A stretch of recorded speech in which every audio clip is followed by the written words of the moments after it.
हमारी सरकार ने व्यापक रूप से रोजगार उत्पन्न करने के लिए सुधार किए हैं और विकास को अग्रसित किया है।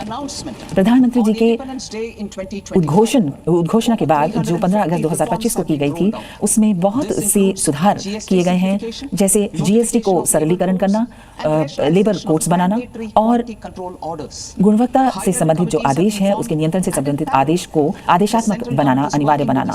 केंद्रीय सरकार राज्य सरकारों के साथ विनियमन पर काम कर रही है और अनुपालन के क्षेत्र में भी पूरी तरह से योगदान दे रही है। बहुत से काम ऐसे हैं जो अब राह पर हैं और हम अपने कर्तव्य को पूरा करने के रास्ते पर अग्रसित हैं। मैं कुछ प्रस्ताव यहाँ देना चाहूँगी। हमारा पहला कर्तव्य जो है, जिसमें हम आर्थिक प्रगति को बढ़ावा देना चाहते हैं, उसमें 6 क्षेत्र हैं जिन पर हम काम करना चाहेंगे। पहला तो ये कि हम विनिर्माण से संबंधित काम को बढ़ाएं, जिसमें 7 सुधार के सेक्टर हैं। दूसरा, हमारी जो औद्योगिक सेक्टर हैं, जो लीगेसी के सेक्टर हैं, उन्हें बढ़ाना और मील्स यानी खाद्य सुरक्षा देना। और चौथा, अवसंरचनात्मक विकास को बढ़ावा देना। पांचवा, दीर्घकालीन सुरक्षा और स्थिरता देना और आर्थिक क्षेत्र में आगे बढ़ावा देना। जहां तक विनिर्माण या मैन्युफैक्चरिंग की बात है, 7 सेक्टरों में इसे बढ़ाना है। बायोफार्म शक्ति यानी बायोफार्मा रणनीति, जो ज्ञान, प्रौद्योगिकी और नवाचार के जरिए जिसे हम सुदृढ़ करेंगे।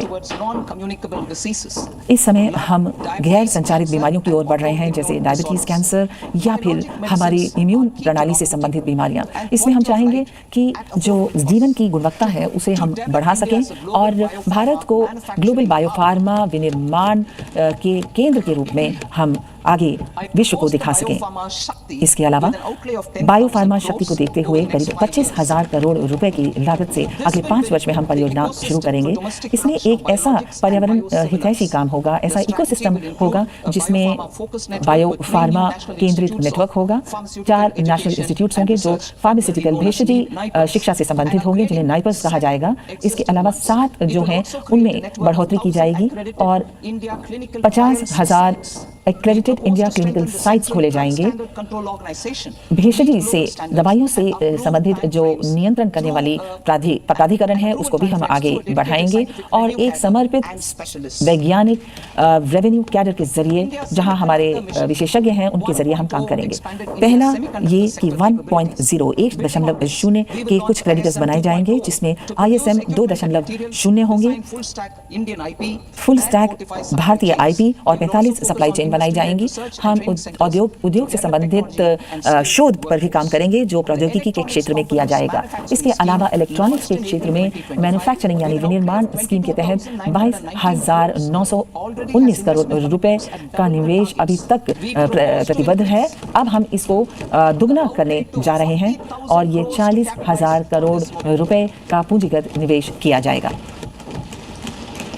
रेयर अर्थ परमानेंट मैग्नेट्स के लिए एक स्कीम शुरू की गई थी, जो 2025 नवंबर में शुरू की गई थी। और अब हम खनिज के क्षेत्र में, जिन राज्यों में खनिज ज़्यादा है, उड़ीसा, केरल, आंध्र प्रदेश और तमिलनाडु, इसमें इस तरीके के समर्पित रेयर अर्थ गलियारे यानी कॉरिडोर स्थापित किए जाएंगे, जिसमें गुणवत्ता, शोध और विनिर्माण के क्षेत्र में हम काम करेंगे। निर्यात को बढ़ाना और आयात को कम करने के संबंध में हम 3 समर्पित डेडिकेटेड केमिकल पाथ्स शुरू करेंगे, एक ऐसे रूट पर जो क्लस्टर पर आधारित मॉडल होगा। वस्तुओं के क्षेत्र में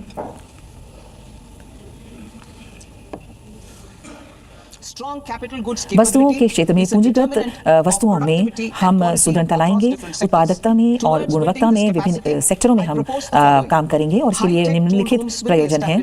पहला, उच्च स्तर के tools central public sector enterprises द्वारा शुरू किए जाएंगे 2 लोकेशंस पर। एक तो डिजिटली जो सुदृढ़ मैन्युफैक्चरिंग हाई प्रोसेशन जो अवयव हैं वो शुरू किए जाएंगे, वो बहुत कम लागत से शुरू किए जाएंगे। और दूसरा, निर्माण और अवसंरचना से संबंधित जो उपकरण हैं उनको भी घरेलू विनिर्माण के जरिए उन पर काम किया जाएगा, जो कि बहुत ही आधुनिक CIE के जरिए किया जाएगा। ये बहुत सारे मल्टी स्टोरी जो अपार्टमेंट्स होते हैं उसमें लिफ्टों के जरिए और बहुत से ऐसे उपकरणों के जरिए या टनल्स को खोदे जाने के लिए जिन उपकरणों का इस्तेमाल किया जाता है, जिन लोहे की रस्सियों का इस्तेमाल किया जाता है, उनको इसमें विनिर्मित किया जाएगा। कंटेनर को बनाने के लिए हम एक प्रतिस्पर्धात्मक प्रणाली शुरू करेंगे जिसमें 10,000 करोड़ लगाया जाएगा अगले 5 वर्षों में।